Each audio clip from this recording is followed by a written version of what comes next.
Magandang oras po sa inyong lahat. Isang mapagpalang pagkakataon na naman ang binigay ng ating Panginoon upang tayo'y magsama-sama sa programang Oras ng Pag-aaral. Kami po'y nagagalak na kayo'y aming makasama muli sa ating pag-aaral ng salita ng ating Panginoong Diyos. Binabati natin lahat ng ating tagapanood at tagapakinig dyan sa YouTube channel at Adventist World Radio Station 89.1 mula sa Luzon, sa Visayas at sa Mindanao at mga taga-subaybay natin mula sa ibayong dagat. At hinding binabati ang ating mga kapatid dyan sa Bansud, Seventh-day Adventist Church, sa Mindoro Island Mission, sa Dilasag, Aurora, sa Ramon Magsaysay, sa Zamboanga del Sur, sa Richmond Hill, Ontario, Canada, sa Bagong Sikat, Nara, Palawan, sa Rosario, Cavite, Bacolod, Magsaysay, Occidental Mindoro, sa City of Baguio, sa Lutukan, sa Riaya, Quezon, San Jose, Occidental Mindoro, Tagkawayan, Quezon, Dacanlao, Calaca City, Batangas, Bacolod City, Laurel, Batangas, Talata District, diyan sa Sigange, Bungabong, Oriental Mindoro, sa Ginobatan, Albay, sa Sindangan, Zamboanga del Norte, sa Metro Lucena District, sa Baisa, Caloocan City, sa South Australia, ganoon din sa Paris, France, sa Balayan, Batangas, sa Toronto, Canada, sa Brazil, sa Vaughan Park, Florida, USA, sa Pennsylvania, sa Europe, ganoon din dyan sa Balabac, Binalbagan, Isabela Negros Occidental, sa Esperanza, sa Sultan Kudarat, sa Ramonita, Tanawan City, at sa Pennsylvania. Pagpalain nawa kayo ng ating Panginoong Diyos.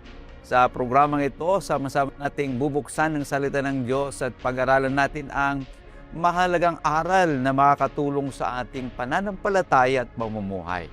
At ang ating hangarin ay hindi lamang kalaman, kundi mas malalim pa na pagkakilala sa ating Panginoon at higit na pag-ibig sa Kanyang mga pangako. At sa ating paglalakbay ng pag-aaral ngayong oras na ito, makakasama natin ang dalawang espesyal na panauhin na magbabahagi ng kanilang pananaw at paliwanag sa ating leksyon. Sama natin muli ngayon si Pastor Marvin Diaz, ang Ministerial Secretary at NDRIEL ng Northern Luzon, Philippine Union Mission. Kumusta po kayo, Pastor Marvin? Mabuti po, Pastor, at akin din po binabati ang mga kaibigan, mga kapatid na nanonood sa programang ito. Nawa pagpalain kayo ng Panginoon. Amen.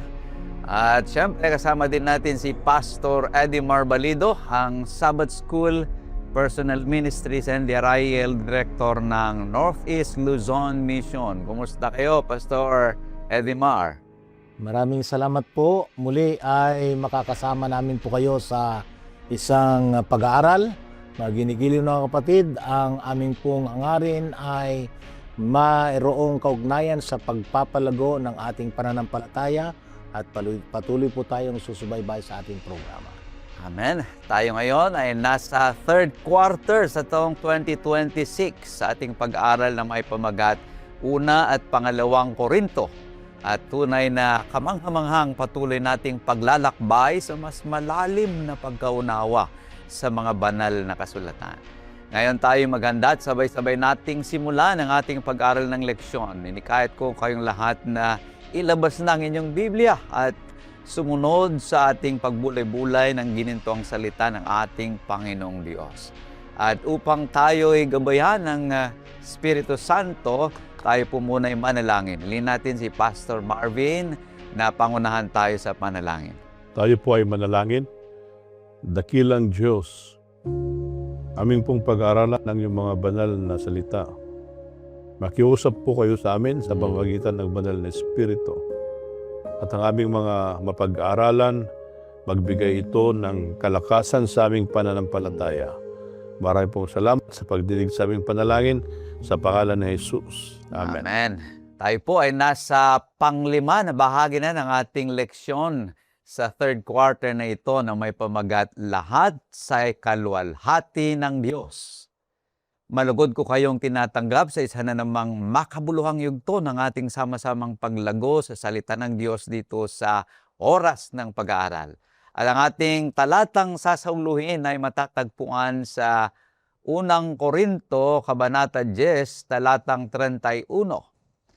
Kaya kung kayo man ay kumakain, umiinom o anuman ang inyong ginagawa, gawin ninyo ang lahat sa ikaluwalhati ng Diyos. Kaibigan, bago natin himayin ang mga punto sa ating pag-aaral, pakinggan muna natin ang pinakapusod background ng ating leksyon sa oras na ito. Ang buhay Kristiyano ay sinasabuhay upang magbigay dangal sa Diyos, umiwas sa espiritual na kompromiso at maghangad sa kaligtasan ng kapwa. Sa unang Korinto, Kabanata 10, tinatalakay dito ni Pablo ang usapin ng kalayaan at pananagutan ng isang Kristiyano. Ginamit niyang karanasan ng Israel sa ilang bilang isang babala upang paalalahanan ng mga mananampalataya ng spiritual na pribilehyo ay hindi garantiya ng spiritual na katapatan. Ang mga taga-Korinto noon ay natutuksong abusuhin ang kanilang kalayaan sa pamagitan ng pakikibahagi sa mga gawaing may kinalaman sa idolatria at sa paglalagay ng kanilang sariling karapatan sa itaas ng spiritual na kapakanan ng iba. At dahil dito, tinuturo ni Pablo na ang pinakamataas na pamantayan ng pamumuhay Kristiyano ay hindi lamang ang tanong na pinahihintulutan ba ito, kundi ito ba ay nagbibigay luwalhati sa Diyos? Ang bawat aspeto ng ating buhay mula sa pagsamba hanggang sa ating mga pang-araw-araw na desisyon ay dapat sumasailalim sa karakter ng Diyos at magpasulong sa Kanyang misyon. Kanya upang mas maunawaan natin ang biblical na perspective ng ating papag-aralan sa oras na ito, hihimayin natin ang tatlong mahalagang punto. Una, caution from the past. Pangalawa, commitment to God. At ang pangatlo, conduct for God's glory. Isa-isahin po natin ito, mga kapatid. Ang una, caution from the past. Ang key point nating pag-aralan dito ay ang mga karanasan ng Israel ay nagsisilbing mga babala laban sa pagiging mapagmataas at sa spiritual na kompromiso. Ang kasaysayan ng bayan ng Diyos sa ilang ay hindi lamang basta kwento. Ito ay salamin na nagpapakita na kahit ang mga pinalad na tao ay maaring mabuwal kapag naging kampante. At upang mas masiyasat natin ang ating sariling mga puso laban sa ganitong panganib, ay may mga gabay na tanong para sa ating talakayan na sasagutin ng ating mga guests sa oras nito. Una, bakit ginamit ni Pablo ang kasaysayan ng Israel bilang halimbawa para sa mga Kristiyano? Pangalawa, paano nagbibigay ang Diyos ng tagumpay laban sa tukso? At ang pangatlo, anong mga aral ang mapupulot ng makabagong iglesia mula sa mga kabiguan ng Israel? Ngayon, atin nang pag-usapan ang tatlong tanong na ito. Pastor Marvin. Itong lesson natin, Pastor Jules at Pastor Idimar, ito ay sinasakop ng dalawang kapitulo, tatlo, I should say tatlo, 8, 9, 10. Yes. Yan. Yan yung cover ng lesson. At pagtingnan natin, bakit ginamit ni Pablo ang karanasan ng Israel? Pag titignan natin, ang isang buhay Kristiyano, kasi yung title natin ay All to the Glory of God. Bigay ang papuri lahat sa Panginoon. Ang buhay Kristiyano ay pamumuhay na kinakailangan dinadakila ang Panginoon at hindi nagkukompromisyo. Not to compromise the spiritual truth at saka ang kanyang sinasaliksik ay kaligtasan mula sa ating Panginoon at ang kanyang biyaya. Ngayon, pag titignan natin, ano ba ang nangyari sa Israel? At bakit ginagamit ni Pablo yung kasaysayan nito? Kasi itong chapter na ito, itong tatlong chapter ito, dealing with idolatry, yung freedom, at yung mga pagkain. Ito yung dinidil dito eh. At pagpansinin natin, ano bang halimbawa? Doon sa verse 1 ng chapter 10 ng Korinto, ano ang sabi doon? Sapagkat hindi ko ibig, mga kapatid, na din ninyo maalaman na ang ating mga magulang ay nangapa sa ilalim ng alapaap at ang lahat ay nagsitawid sa dagat. Mayroon siyang ginamit na term dito, Pastor Jules eh. Ang sabi doon ay, I do not want you to be unaware. Na unaware. Na hindi nyo alam. Dapat Hindi nyo malaman. kailangan na malaman nyo ano ba nangyari doon. So, yun ang sabi ni Pablo. At isa pa, doon sa verse 6, anong sinabi doon? So, dapat malaman nyo, doon sa verse 6, Ang mga bagay na ito nga'y pawang naging mga halimbawa sa atin upang huwag tayong magsipagnasa ng mga bagay na masama na gaya naman nila na nagsipagnasa. So, ito ay maging halimbawa. Tingnan natin maging halimbawa at hindi upang magsipagnasa. Para bang ang sinasabi diyan ay huwag nang ulitin yung mga nangyari doon.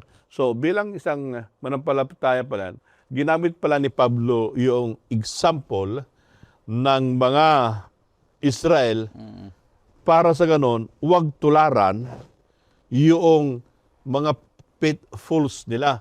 Kung saan sila bumagsak, huwag tularan. Para, kasi yung title natin All Glory to God. So, ito yung caution. Sabi niya, be cautious. Why? Ito na yung mistake. Bakit mo pa siya tularan? Now, pag titignan natin, ano ba yung mistake na ginawa doon? Gumawa sila ng Diyos-Diyusan. Ano ang nangyari doon? So, ito yung mistake. At pati rin dito, pag titignan natin, ito yung mga nangyari sa karanasan ng Israel. Kaya sabi ng Panginoon doon, dapat iwasan ito. Yun, Pastor Jules. Amen. Ang nakita ko dito, Pastor, maganda yung balik tanawin natin. Hindi sila natuto talaga doon sa mga pangyayari sa nakaraan. Kaya doon pa lamang sa binasa natin kanina, doon sa verse 6, dyan sa chapter 10, ay yung pinagdaanan na nakaraan ay talagang ipinagdidiinan niya yung paalala sa kanila na ang katapatan ay kailangang balik-balikan. Kasi kung tutusin, ito yung tinatawag nating test of loyalty. Gaano ba kalalim yung kanilang ugnayan sa Diyos? Gaano ba katapat?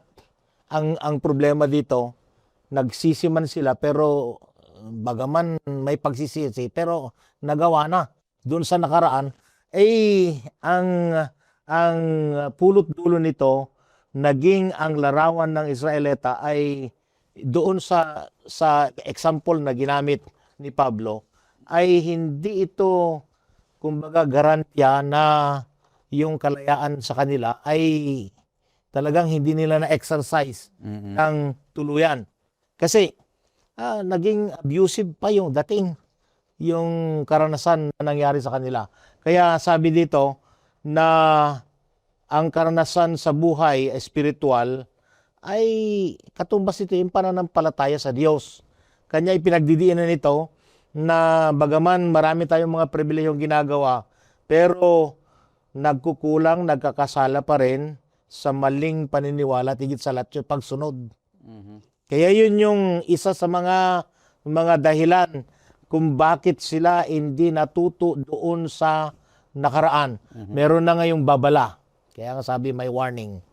Pero hindi man na-exercise yung tinatawag na meaning, yung talagang kahulugan sa kanila, yung babala na naibigay para sa kanila.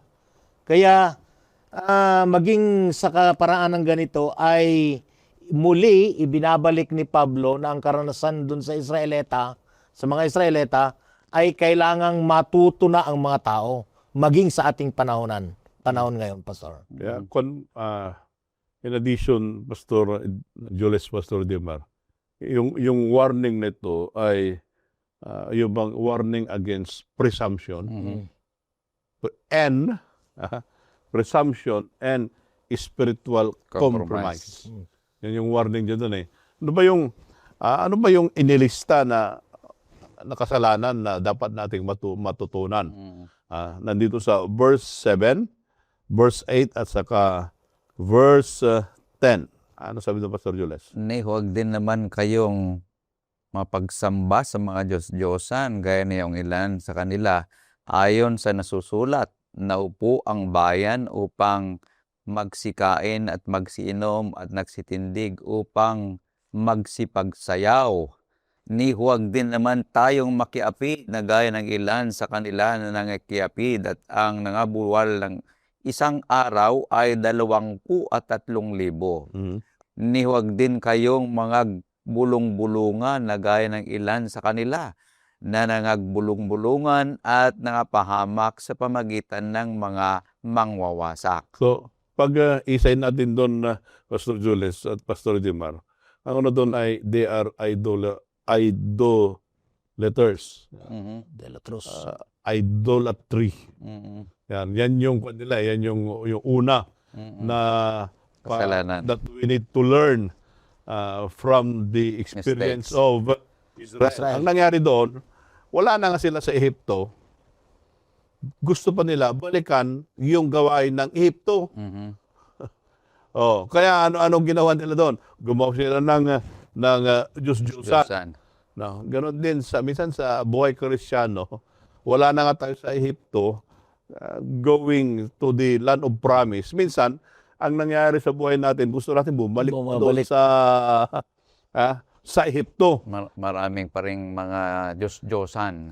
Marami pa ring Diyos-Diyosan na kung saan ay ang priority hindi yung living God. Ang priority yung Diyos-Diyosan. Ang Diyos-Diyosan kasi anuman bagay na nagbibigay hindrance o balakid sa paglilingkod ng Panginoon. Yun yung una. Kaya kung ang balakid sa atin ay yung karir mo, yung pera mo, yung pag-aari mo, wala ka mang rebulto doon sa bahay. Pero pag binigyan mo ng attention ng isang bagay more than God, that's idolatry. At hindi lang yon, ang isa pa doon sa verse kanina, nandun na naman yung pakikipapid, sexual immorality. Ito yung ancient sin. Kaya hindi lang yon. Ano pa? Ang sabi doon sa verse 10, complaining. Meron pala yon. Nagko-complain palagi. Nagko-complain palagi. Wala ka nang ang magandang maibigay. Complain ka pa ng complain. Complain ka pa ng complain. Ang remarks mo, negative pa. Reklamo. Yan yung problema. Reklamo. Kaya sabi, di ba sabi nito, biro mo, kumakain sila ng mana. Every day. Kwel. Tapos sasabihin, makasuya mo. Palagi na lang mana. Sabihin no, nakakasawa naman ito. Ang kwan doon, ang point ng Panginoon, sinusustain na nga, nagko-complain pa. Reklamo pa. No, sa buhay Kristiyano, minsan, ang Panginoon, binibigyan na nga tayo ng araw-araw.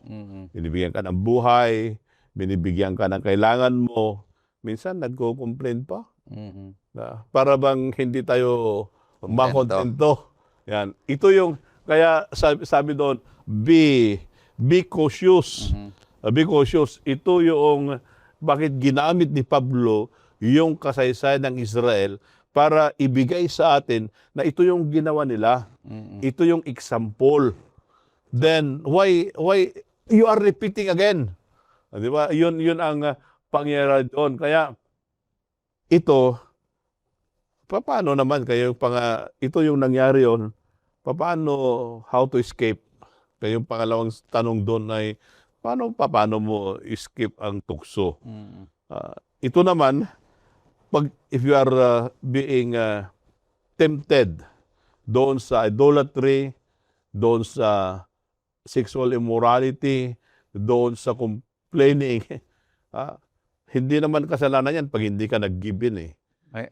Natitim ka lang yon. Kaya, paano mo escape? Kasi yung tanong natin, paano nagbibigay ng Diyos ng tagumpay laban sa tukso? Hindi naman tayo pinapabayaan doon na, bahala ka na sa buhay mo May nakikita ko na yung sinasabi natin palagi, experience is the best teacher. So yung experience dito ng Israel, yung sinabi mo na kanina, it serves as divine warning against presumption and spiritual compromise. Ito sana yung kanilang nakita. Ngunit yung mga Christian noon ay overconfident sila sa kanilang sarili na kaya nila. Sinasabi ng Panginoon, kapag may temptation, ibibigay ko yung way of escape. Ngunit may binabanggit dito sa 10 verse 12 kaya't ang may akalang siya'y nakatayo, mag-ingat na baka mabuwal. So, overconfident. Ito yung dahilan kung bakit hindi sila natuto doon sa mistakes na kanilang nakita mula sa karanasan ng kanilang mga ninuno. Kanya't may nakikita ako rito na mabigat sinasabi sa leksyon natin.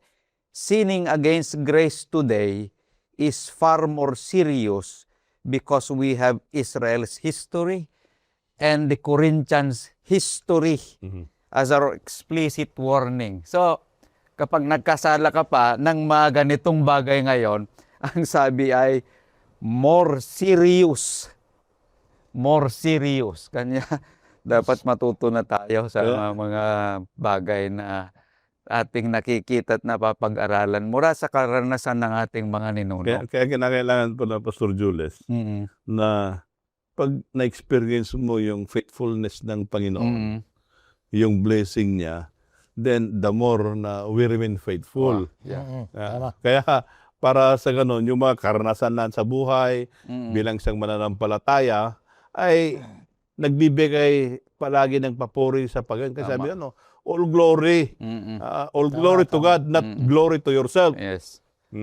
Kaya pag ito, when you do idolatry, sexual immorality, complaining, isa lang yung sinasabi doon the glory should be given to me, not be given to God. Kaya, be cautious, sabi ng ating lesson. Yun yung una na binabanggit sa ating leksyon. Kanya dapat nating tingnan, mga kapatid, na kailangan mag-depend lang tayo sa ating Panginoong Diyos for our strength to overcome temptation. Pastor Edimar, kasi napakahirap na baka sabi mo, ako'y malakas, hindi naman pala. At yung mga karanasan ng mga Israelita at mga taga-Korinto, dapat yun ang ating magiging tingnan na paalala sa bawat isa sa atin. Napakaganda yung atin pong nakita sa unang punto na ating pag-aaral. Tutungo na po tayo sa pangalawa, commitment to God. At ang key point na ating pag-aaralan dito, ang mga mananampalataya hindi maaring makibahagi sa pagsamba sa Diyos at sa parehong pagkakataon ay sa mga gawaing may kinalaman sa idolatria. So, pinapaalala sa atin ng puntong ito na ang Diyos ay naghahangad ng buong katapatan mula sa atin. Hindi siya pwedeng makihati sa iba. At upang mas mapagnilayan natin kung paano natin maiwasan ng mga modernong anyo ng idolatria sa ating buhay, ay narito na naman yung mga tatlong katanungan na atin pong sasagutin mula sa ating mga guests ngayong umaga. Una, bakit niugnay ni Pablo ang pagsamba sa katapatan at dedikasyon? Pangalawa, anong mga anyo ng idolatria ang maaari nating makita sa kasalukuyang panahon? At pangatlo, sa anong paraan nagiging paalala-ala sa atin ang banal na hapunan ukol sa ating relasyon kay Kristo? Pastor Marvin. Kaya maganda eh. Tingnan natin yung unahin, ito yung unahin natin na sagutin yung pangalawang tanong. Bago tayo pupunta sa number Anyo one. ng idolatria. Ano ba ang mga anyo ng idolatria ang maaari nating makita sa kasalukuyang panahon? Ano ba yun? Kunyari, yung idolatry ay, sabi natin kanina, we put between God na mas maraming importansya. Minsan, in a real talk, pagising mo sa umaga, Cellphone. cellphone. Una. Inuuna mo, nag-Facebook ka. Alam mo yung trending doon sa Facebook, mga news yon. Then, the whole day, you can read your Facebook, you can spend 1 hour, 2 hours. Pero, pag nagbasa ka ng Bible, Wala. hindi ka na nagbabasa. Then, yun, is one form of idolatry. Yung bang, ang punto doon ay, pag ninanakaw mo yung time, na instead of spending time na maging useful ka, that's a form of idolatry. Then later on, makabili ka nga ng magarang damit. You can spend ay 5,000, 10,000. Pero pag nag-offering ka naman, 20 pesos naman. Yun lang. Di ba, yung iba, tinitingnan po natin dito, yung sa practical Side. doon sa practical sense. Anong nangyayari doon? Yung priority kasi ang punto doon, tinitingnan natin yung anyo ng idolatry. Kaya yung anyo ng idolatry, anything na we give more Priority. importance or priority than God is idolatry. Yeah. Kasi yun yung center. Yun yung center ng buhay ko, center ng buhay ninyo, then sa idolatry. Kasi minsan, alam natin na form ng idolatry ay Yung Diyos-Diyosan. yung images. yung Diyos-Diyosan lang. Minsan, makabili ka nga ng tablet mo, ay phone mo na napaka mahal. Wala mga Pero pag hingin ka ng budget ng evangelism, di ka nakagbibigay. Isa yun talaga. Yan yung katotohanan na dapat makita ng bawat isa sa atin. Kasi, di ba? Kasi pinag-usapan natin dito yung Idolatry. anyo eh. Kaya ang sabi doon sa verse 14, 10:14, anong sabi doon? Kaya nga, minamahal ko, magsitakas kayo sa pagsamba sa Diyos-Diyosan. Kaya sabi dito, magsitakas. Flee. Lumayo ka sa mga ito. Kasi pag hindi tayo lumayo sa Diyos-Diyosan, walang pinagkaiba ito sa pag-inom, yung pag-inom ng sahapunan. Kasi ang sabi doon sa verse 20, maraming tanong-tanong pa dyan eh. Pero doon sa verse 20 at verse 20 at saka 21, anong sabi doon? Subalit, sinasabi ko na ang mga bagay na inihain ng mga hintil ay kanilang inihahain sa mga demonyo at hindi sa Diyos. At di ko ibig na kayo'y mga karoon ng pakikipagkaisa sa mga demonyo. Hindi ninyo maiinuman ang saro ng Panginoon at ang saro ng mga demonyo. Kayo'y hindi maaring makisalo sa dulang ng Panginoon at sa dulang ng mga demonyo. Yung maliwanag ito. Kasi yung pangalawang Tanong. outline natin doon ay commitment to God eh. Ano ba yung commitment mo sa Panginoon. yung commitment mo sa Panginoon doon? Ito yung Diyos-Diyosan kanina, sabi ng flee. Pero pag hindi ka pala nag-flee doon, para kagaya mo sa hintil. Na yung hintil, anong kanilang ginagawa? Nagsasakripisyo sila sa mga demonyo. Tapos ang tanong ni Pablo doon, pwede ba na magsama yan doon sa table? Hindi pwede. Hindi pwede. Hindi pwede. Dapat isa lang. Ang commitment sana ay nasa Panginoon.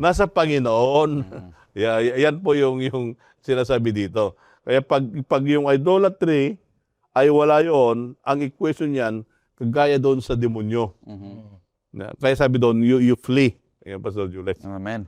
Maganda yung pagkakasaysay ni Pastor Marvin. Sapagkat totoo nga kasi parang dalawang bagay dito ang nag-aagawan sa paglilingkod ng tao. Ang sa Diyos at ang sa kaaway. Pero ang concern kasi dito mga kapatid ay yung act of worship natin.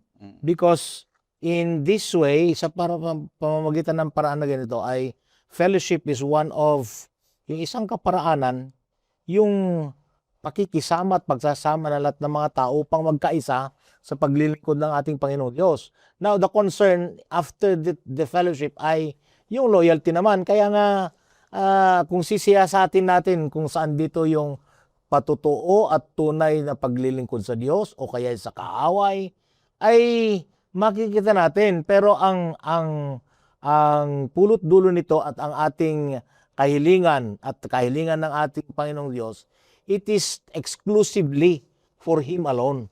Sa Kanya lamang, wala sanang iba. Kaya ang commitment natin sa Panginoon ay nasusukat sa pamamagitan ng bagay at kaparaanan na ganito. Kanya nga pinagdidiinan natin, kaya yung ating lesson ngayong week na ito ay tinitingnan niya yung concern natin kung minsan ay nagiging focus natin na napaka-materialistic natin. Imbis na unahin natin Diyos, ang inuuna natin yung mga bagay-bagay na wala namang kinalaman sa ikalalago ng ating pananampalataya. That is what we call materialistic. Una, yung una, ang susunod doon, ay nasusukat yung pansarili nating kaligayahan. That's what we call pleasure. Kasi kung minsan, ay sa pamagitan ng napaka-personal natin na hangarin, ay nawawala yung saysay ng kaparaanan ng paglilingkod and to worship and to our commitment to God. Kasi nga, yung pangsarili nating ambisyon, kasi ito'y talagang itinataas niya yung hangarin natin na nauuna kaysa yung hangarin na maglingkod ang commitment natin sa ating Panginoong Diyos.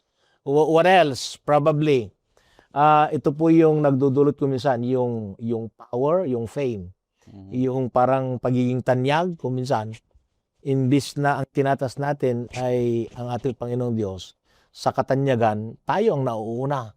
Kaya ang lumalabas dito, nagiging position-oriented tayo. Ibig sabihin, doon pa lamang sa ating kinatatayan kuminsan, ay hindi na nauuna ang ating Panginoong Diyos. Sinong nauuna? Yung pansarili nating mga hangarin.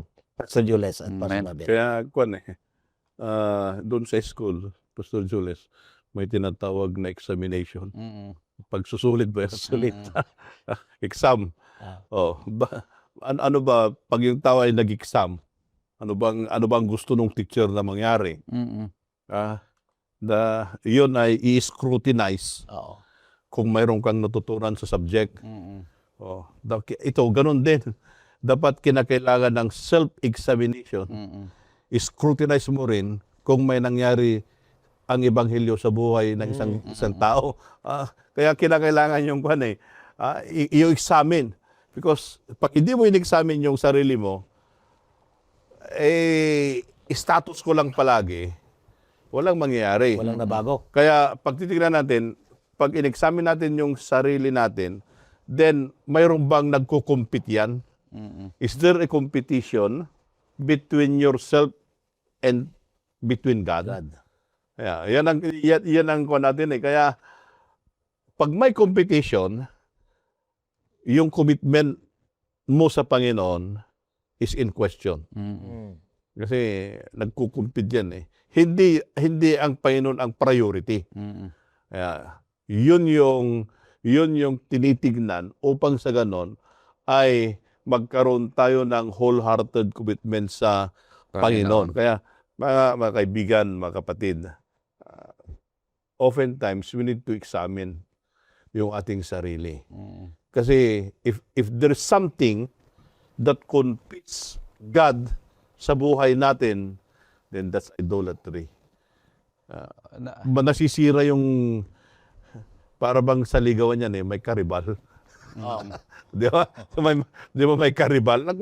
Kaya yung karibal, nagkukumpit yan, nagpapagalingan eh. Dapat walang karibal.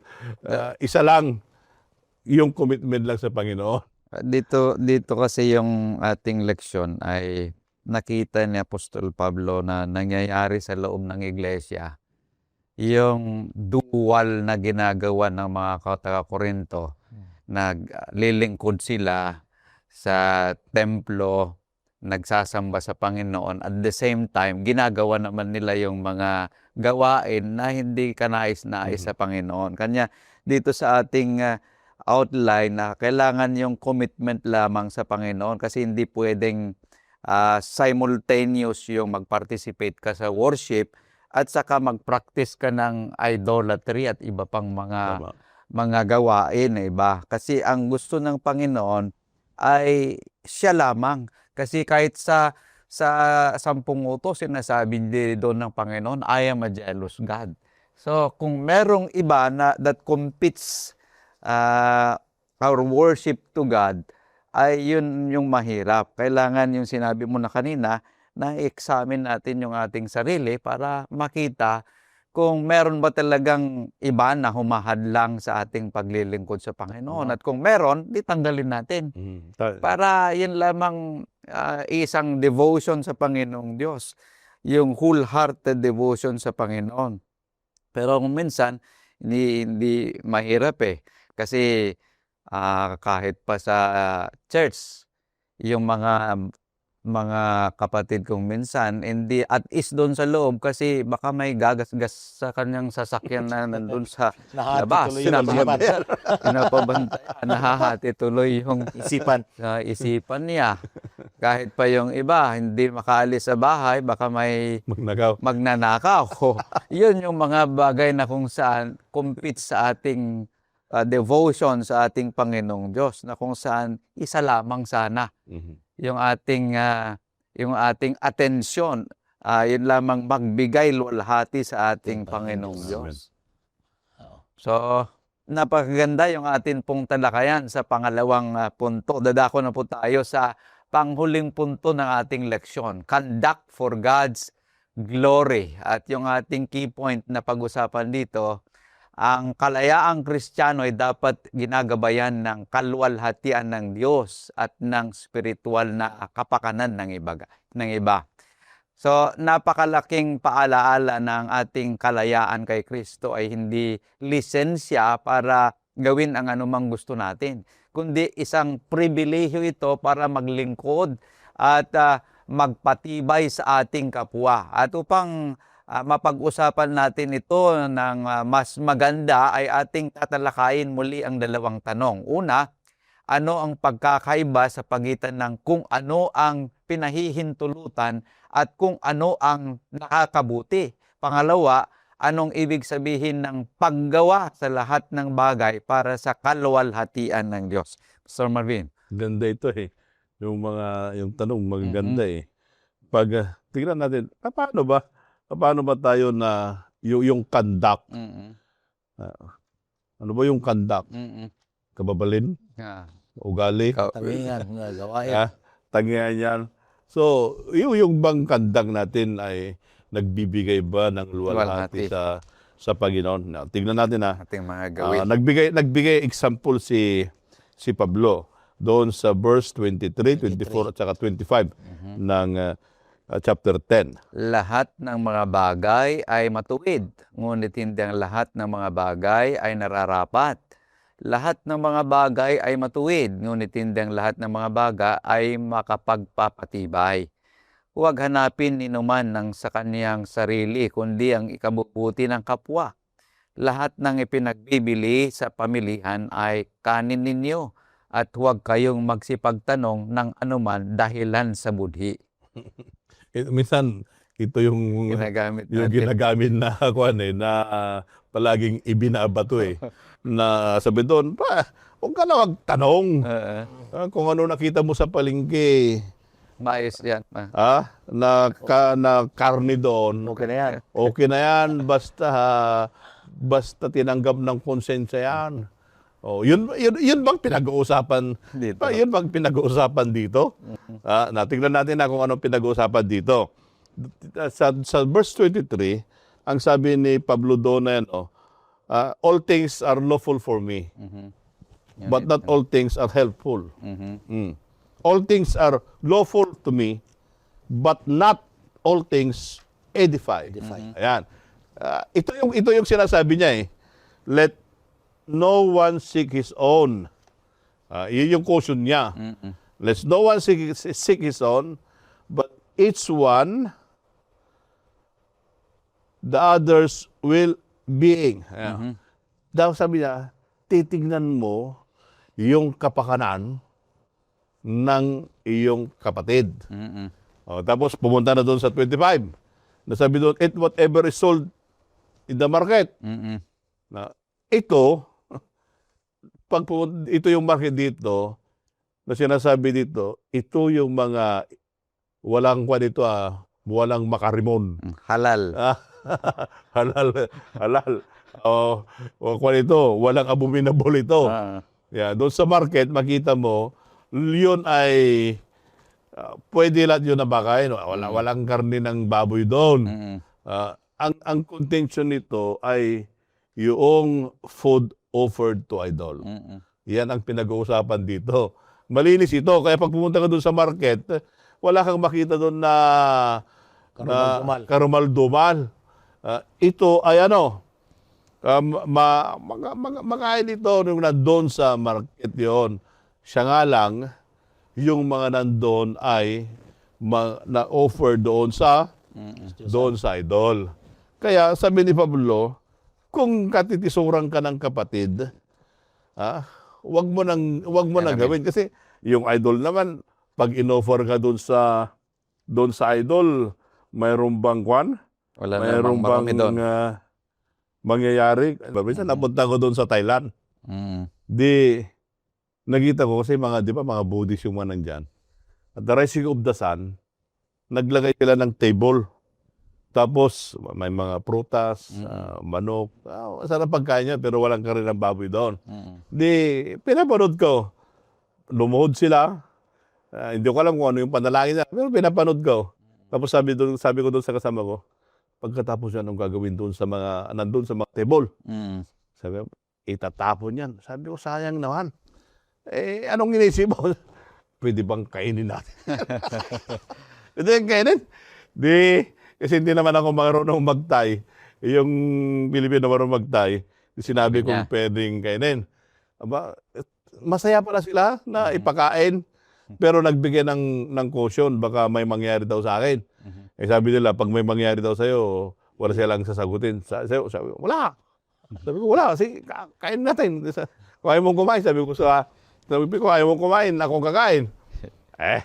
Nung tapos sila naman nag-pray, pinaalam doon. Sabi, pwede. Pinagilid namin yung table. Kain kami. Pinapanood kami. Mamaya-maya wala naman nangyari. Pati sila nakikain. Yan yung sinasabi natin na hindi porket na ilagay doon sa kawan at pinanalanginan para sa demonyo ay hindi na pwede. Hindi naman yun yung pinag-uusapan. Ang pinag-uusapan dito ay yung bang yung nai-offer doon sa idol. Baka lang pag ginawa mo, mayroong matisod doon. Kaya sabi ni Pablo, maiging na lang na wag mo na lang gawin. Kaya ang sabi doon sa verse 28, Pastor Julius, verse 28. Verse 28, datapwat kung sa inyo'y may nagsabi, ito'y ihandog na. Hain ay huwag ninyong kanin dahil doon sa nagpahayag at dahilan sa budhi. Kaya kung iyon ay pakakatisuran, wag mo na lang gawin. Kaya yung memory verse natin sa 31, doon na pumasok yung kung naman ang inyong ginagawa, nagsiksikain man, umiinom, gawin ninyo sa ikalwalhati ng Diyos. Yun ay yung mga pagkain na offered to idols. Pero yun ay hindi natin pinag-usapan dito yung nandun sa Leviticus 11 at saka Deuteronomy 14 yon, na mayroong mga pinagbabawal na pagkain yon. Ito yung pagkain dito ay pwedeng kainin to, walang karumal-dumal. Yun nga lang, ni-offer siya doon sa idol. Kaya sabi yun, ano man ang gagawin mo, kain ka man o hindi, glory kung hindi ka kumain, kung hindi ka kakain doon para hindi matisod yung kapatid, that will give glory to God. At kung kumain ka at hindi rin natisod yung kapatid, that will also give glory Glory. to God. Okay. Yun yung sinasabi sa ating outline na our conduct should give glory to God. At ito rin yung kasagutan doon sa dalawang tanong natin, Pastor Julian. Amen. Nakita ko dito kasi kung titignan natin, susumahin natin, kagaya na kanina, evaluate natin eh. Kasi saan dito yung permeable, yung pwedeng gawin at hindi pwedeng gawin.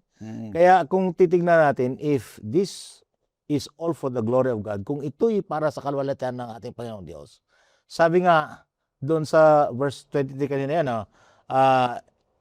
does this edify God?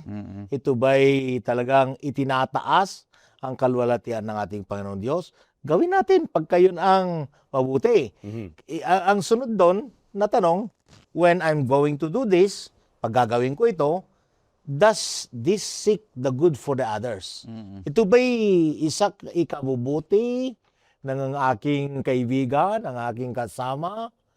Kung yun naman ay para sa ikabubuti ng kasama natin, then gawin natin. Kaya nga, sabi doon, that is permissible to do.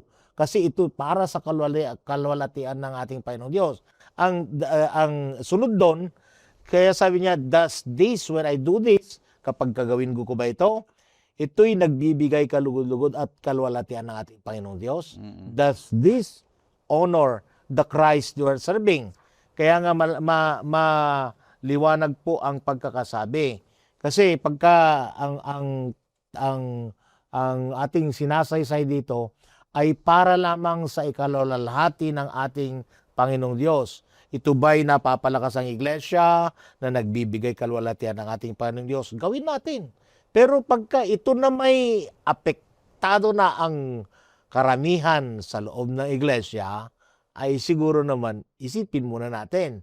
Kasi maaaring ito'y hindi na nagbibigay ng kalwalatian ng ating Panginoong Diyos. Because the bottom line sa aking pananaw sa ating lesson ay kung sinasabi nating nagbibigay ng kalwalatian nating Panginoong Diyos because somebody is seeking for salvation. Merong isa, hindi lang isa, lahat ay naghahanap ng kaligtasan. At higit sa lahat na ito'y pinahintulutan upang maipakita, upang ito'y matugunan yung larawan na ipinapakita ng ating Panginoong Hesukristo. Napakaganda itong sinasabi natin na sa pangatlong punto, conduct for God's glory. Yung nakita ko dito, Pastor Marvin at Pastor Edimar, na key verse dito ay yung verse 31 na siya. Ito yung ating memory verse kanina.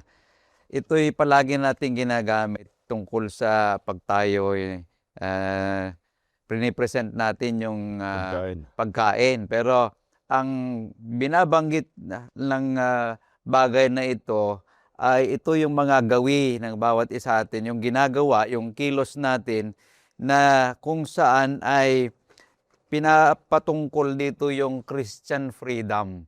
Yung, yung freedom sa Tagalog? Yung kalayaan ng bawat Kristiyano. Na yung kalayaan ng bawat Kristiyano should be guided always by two principles. Una, ito ba'y nagbibigay ng kaluwalhatian ng Diyos? At ang pangalawa, ito ba'y nagbibigay ng spiritual good for others? Ito yung sinasabi dito sa ating talata. Dahil yung mature Christians, yes, it possess immense privilege in Christ. Ngunit yung liberty, yung freedom without responsibility becomes destructive anarchy. Ito yung aking nakita sa ating leksyon. Kanya nga't kung ating titingnan, meron palang binabanggit dito na kung saan yung conduct natin na nagbibigay ng kaluwalhatian ng Diyos ay merong responsibilidad na binabanggit. Una, responsibility to fellow Christians sa verses 23 to 30 na binasa na natin kanina. Meron tayong responsibility sa bawat mananampalataya. Kanya't sabi kanina ni Pastor Marvin, kung ikakatisod ng iba, huwag mong gawin. Doon sa mga mature Christian, kung hindi naman na nakakasira at ginawa, pero nakikita ng iba at natitisod yung iba, huwag mong gawin. Yan yung responsibilidad natin dito. Pangalawa, responsibility to glorify God. Kailangan nating tignan na yung isang mananampalataya cannot glorify God while simultaneously enduring a fellow Christian's conscience. So, hindi tayo nakapagbibigay ng lugod sa Panginoon kung yung iba naman ay nakakasira yung ginagawa natin sa kanila. At yung pangatlo, responsibility to win the lost. Sa verses 32 hanggang 33 binabanggit dito. Gusto kong basahin. Huwag kayong magbigay ng dahilang ikatitisod sa mga Hudyo man, sa mga Griego man, o sa mga iglesia man ng Diyos. Nagaya ko din naman na sa lahat ng mga bagay ay nagbibigay lugod ako sa lahat ng mga tao na hindi ko hinahanap ang aking sariling kapakinabangan kundi ang marami upang sila'y mga ligtas. So meron pala tayong responsibilidad sa mga lost, sa mga tao na nawala. Lahat ng mga bagay na ito ay sinasabi para sa atin. So napakaganda yung ating leksyon na ating pinag-aralan ngayon, mga kapatid. Ang bilang pagbubuod ng ating panghuling kaisipan sa oras na ito, ang hamon ni Pablo sa mga taga-Korinto ay nananatiling napakahalaga at napapanahon para sa atin ngayon. Ang buhay Kristiyano hindi lamang tungkol sa pag-iwas sa kasalanan o sa paggiit ng ating kalayaan, ito'y tungkol sa pamumuhay para sa kaluwalhatian ng Diyos. Kanya naman, hayaan natin ang bawat desisyon, bawat relasyon at bawat sandali ng pagsamba ay gabayan ng dahilang alituntuning ito na matatagpuan sa Kabanata 10:31 na sinasabi natin, ano man ang ginagawa natin, magbigay luwalhati sa Panginoon. At naway, baunin natin ang hamong ito sa ating praktikal na pamumuhay araw-araw. Maraming salamat sa inyong lahat, mga minamahal na mga kapatid, sa pakikisama sa atin pong pag-aaral. At bago tayo magtapos ay makinig muna tayo ng isang awitin at pagkatapos nito ay hilingin natin si Pastor Edimar na manalangin sa panghuling panalangin.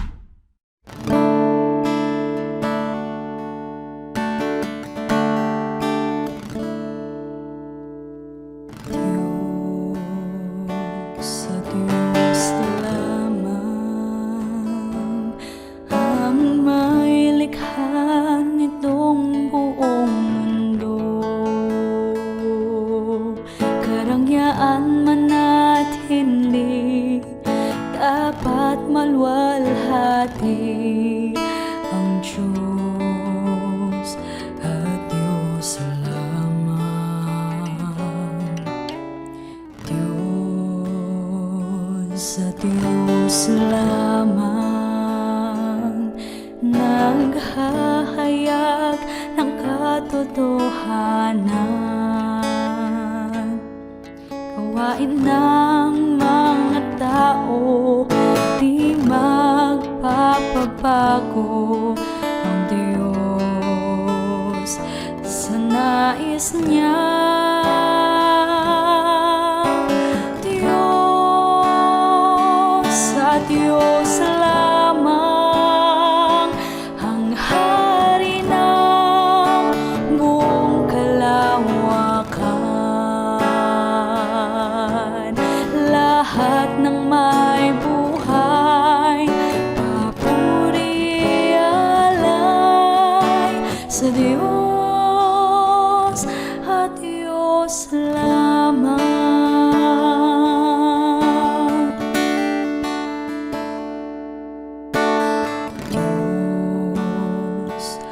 Diyos lamang, likhay sa walang hanggang buhay. Siyang pinakamimithi, magsasawa'y hindi sa Diyos at Diyos lamang.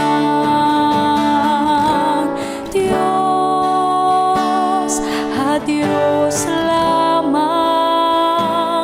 ang hari ng buong kalawakan. Lahat ng may buhay, papuri alay sa Diyos at Diyos lamang.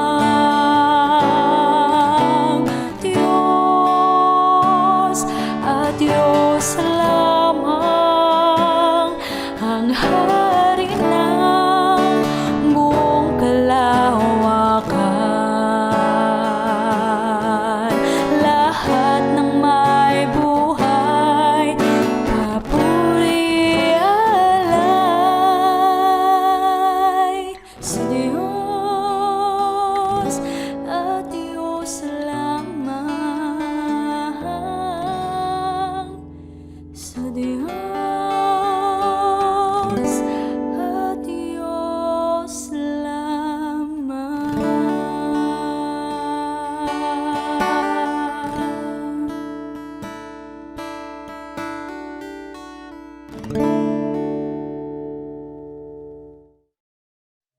Manalangin tayo. Dakilang Diyos, maraming salamat po na muli natuto kami upang ibigay kadakilaan at kalwalatian sa iyong banal na pangalan. Hiling po namin, dakilang Diyos, na maaari po bang natuto na kami sa mga nakaranasan sa nagdaan.